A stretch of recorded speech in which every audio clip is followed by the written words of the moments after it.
So basically, I take as the subject for this small talk um, what was also the subject of the first representation of Kuwait in the Venice Biennale of Architecture, which was a theme launched by the event in that year. And of course, coming from Europe, of course, the Brexit is what in these days people talk the most about. And I think in the same way we were talking during so many decades about colonial and post-colonial, Brexit would be definitely one of the major focus of the coming years.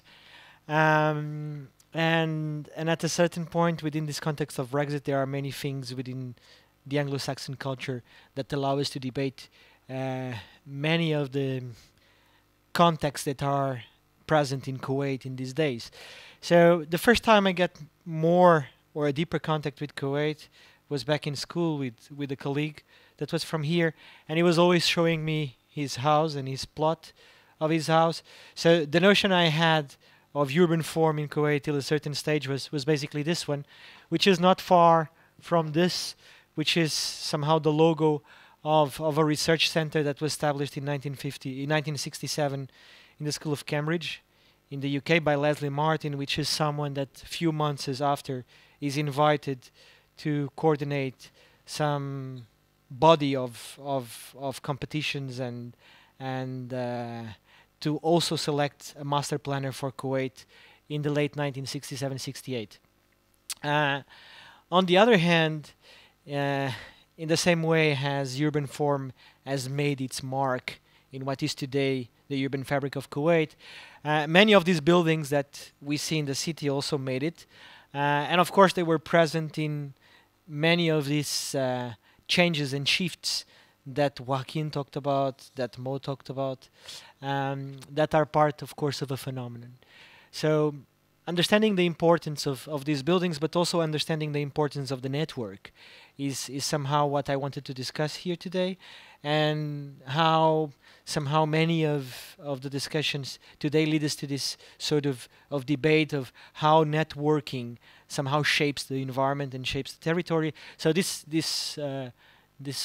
Sir Leslie Martin, the one that is invited, is also the one that is in the competition that selects Woodson for the Sydney Opera, which is the most well-known architectural object, which is also the one that selects Woodson for the National Assembly.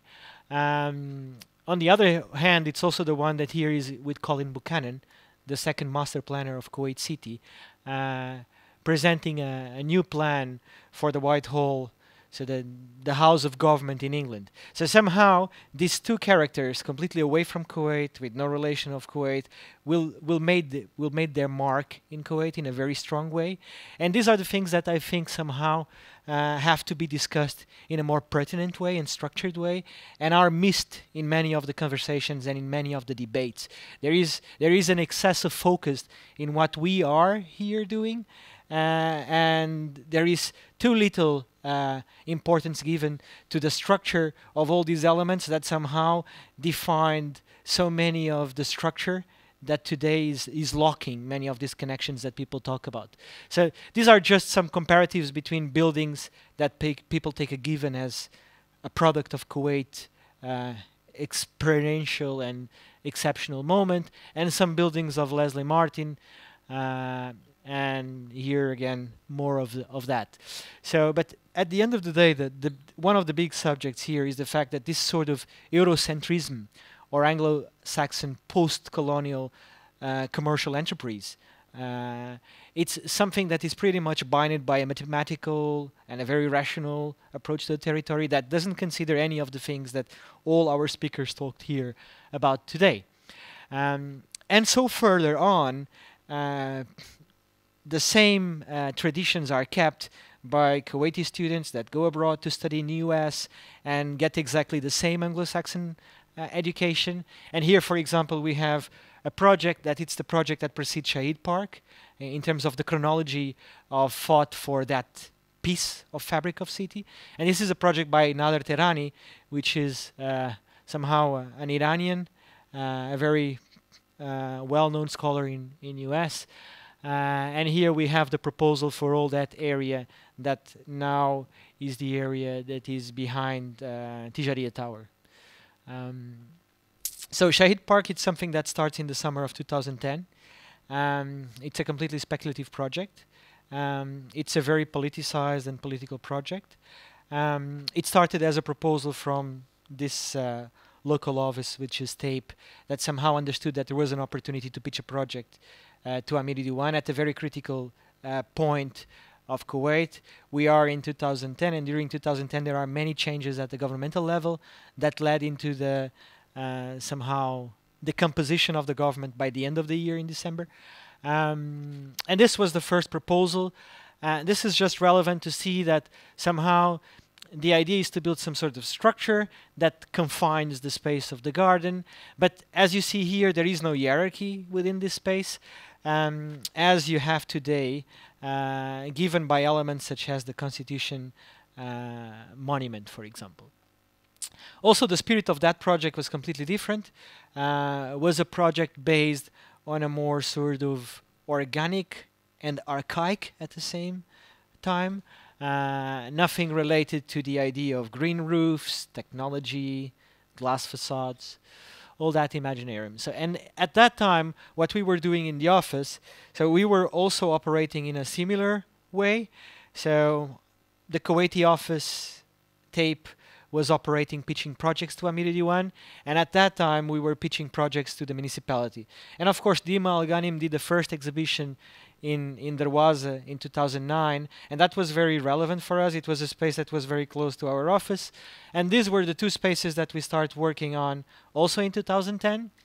But the first project that we seriously worked on in Kuwait was something for Kayfan as a neighborhood where a family was willing to sponsor the rehabilitation of a whole street. Something that at the end of the day never really happened, and this is an issue for another discussion that has to do with the articulation of entities that define and control the space, the physical space in Kuwait. Also, parallel to that, Tony Blair comes to Kuwait and sells the idea of a new identity for the country. We are in the late 2010, and in the late 2010 there is really this sort of critical idea that somehow Kuwait has to perceive some position within the region. You have phenomena like Dubai coming in a very strong and convincing way. You have Qatar. So Tony Blair really sold that kind of idea.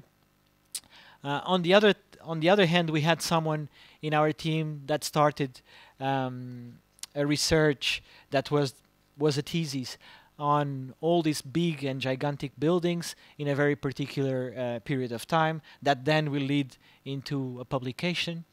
And parallel to that, I'm from Portugal, and I'm coming from a region of the south where we have some quarries of stone.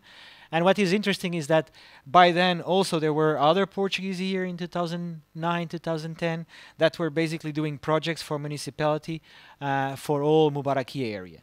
So what happened is somehow a sad story in Kuwait, which is they came here, they teach how to do the cobblestone, but then the stone came from China and the workers from North Korea, and all Mubarakia got diluted within commissions for people in municipality, and all these projects got somehow lost in translation.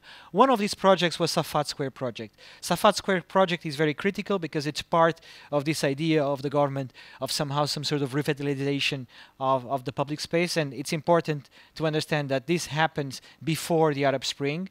We are not yet in the Arab Spring, and Safat Square will be instrumental during that period, but Safat Square was something that had its own life. But at that time, we can see already we were competing with projects that were like this. And the idea of a memorial for the martyrs of the war was in Safat Square before being in Shaheed Park. And this is exactly where somehow this external office has this idea of moving a program that had the ambition of renovating Safat Square into Shaheed Park.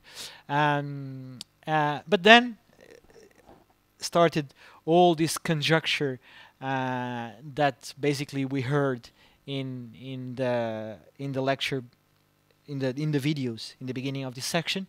And the first two rallies that happened during that time happened in Safat Square, and after these two rallies, the square was enclosed. Of course, the projects were going on, but that was a way to enclose the square and somehow close this discussion. This happened over September, and then in September 2011 we organized at Kuwait University a roundtable discussion about Safat Square and what was the meaning of this square in the city. I think it was the last time that there was a discussion of the meaning of this square in the city. And this goes back to the discussion of bringing Nukat into Sawabar, or talking about what's the relation between Nukat or Mo's work and the physical space of the city, which in my understanding is nothing. And we have all these dynamics, we have all these beautiful energies coming on, but the city is still what it is. There is nothing changed in Kuwait since I came here the first time 10 years ago. Of course, many restaurants, many coffee shops, but in fact, the city fabric didn't change. Was also interesting because this sort of energy around Safat Square, nothing changed on the physical space, but many things changed on a more kind of immaterial level. And of course, Faral Nakib from that first roundtable started looking at the subject of this sort of urban formations and around Safat has this kind of holistic idea of a community that in fact is not urban, is not there.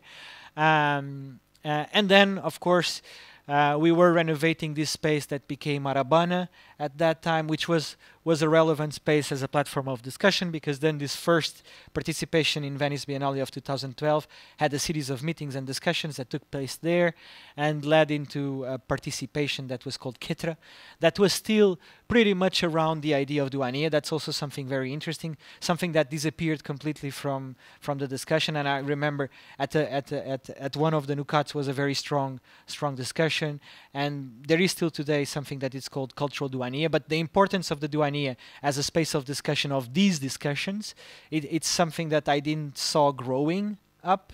It stayed where it was. It was like it was nailed, but it never really moved into something. And I think that would be something interesting to happen. So there was the common ground in Venice, and then I come from Portugal, and in Portugal we have a very socialist kind of approach to the physical and the social world. So we were involved in all these things, self-construction in the 1970s after long years of dictature, but that lead into this. So we had a massive tourism exploration of the country, and then in 2008 we are in a deep crisis. We have all these allotments to be built, and that's one of the reasons that brings me to Kuwait, and then to start working on this project. This project, basically, it's a project that comes in a tradition of projects. It's actually it's very interesting to see how the program moves from Safat Square into Shaheed Park, and the program is very political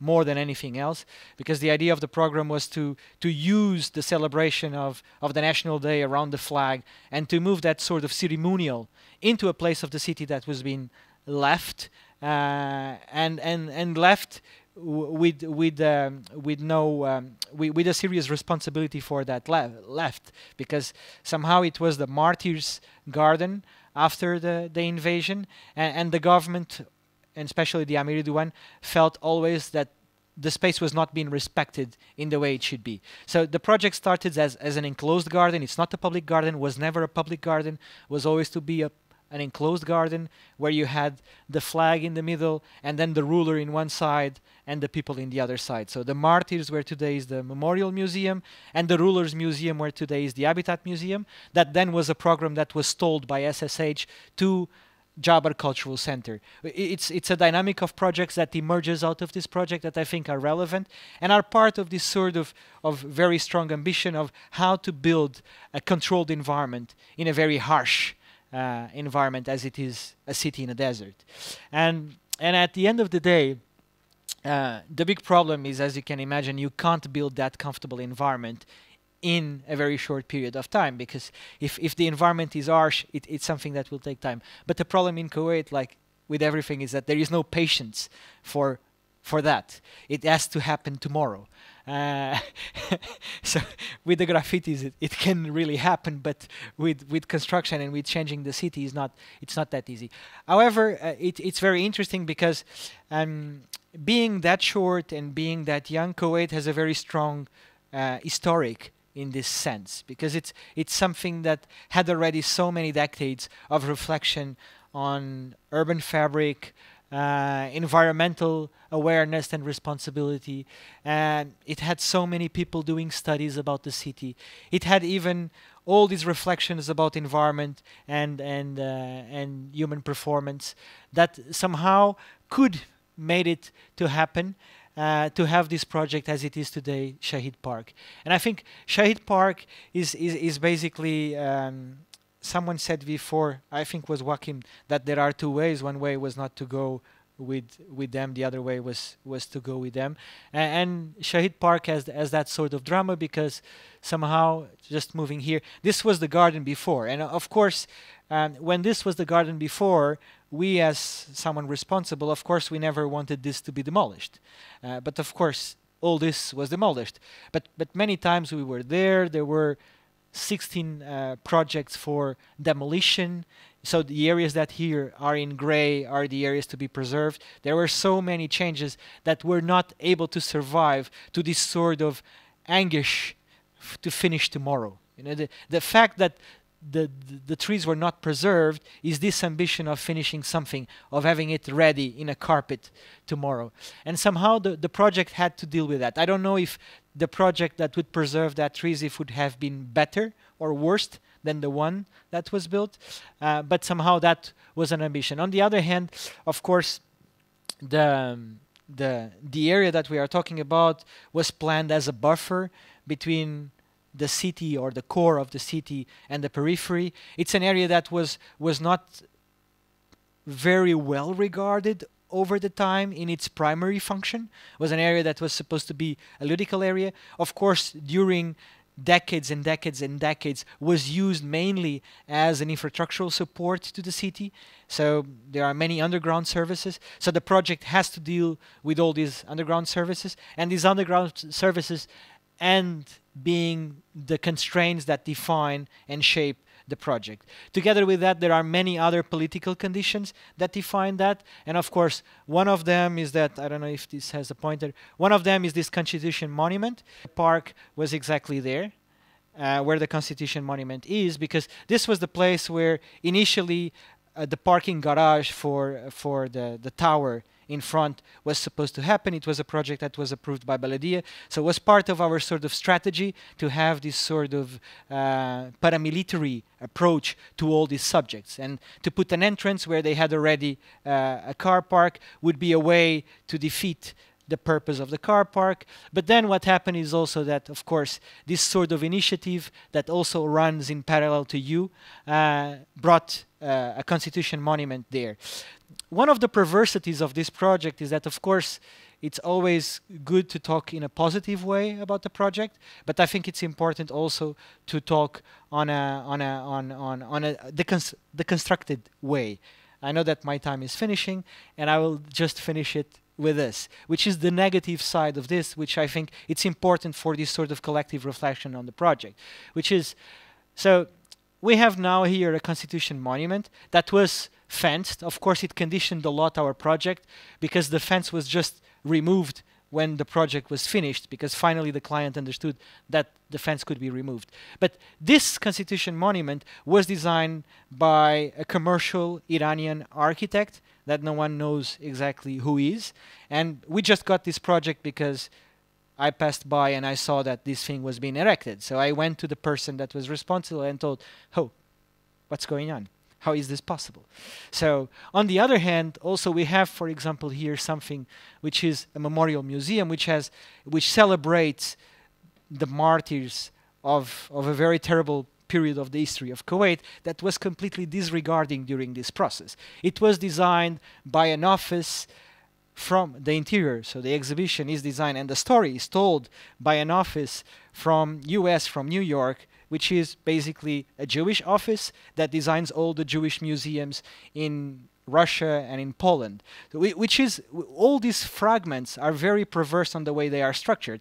Or finally, how SSH, for example, removes the program of the rulers to destroy the Safat Palace, the palace on the other side, with this idea of a ruler museum that on the Jaber Cultural Center has no meaning. And here it was serving somehow the public interest. So the aim of this, I think I'm done because the time is finished and we are done. So thank you.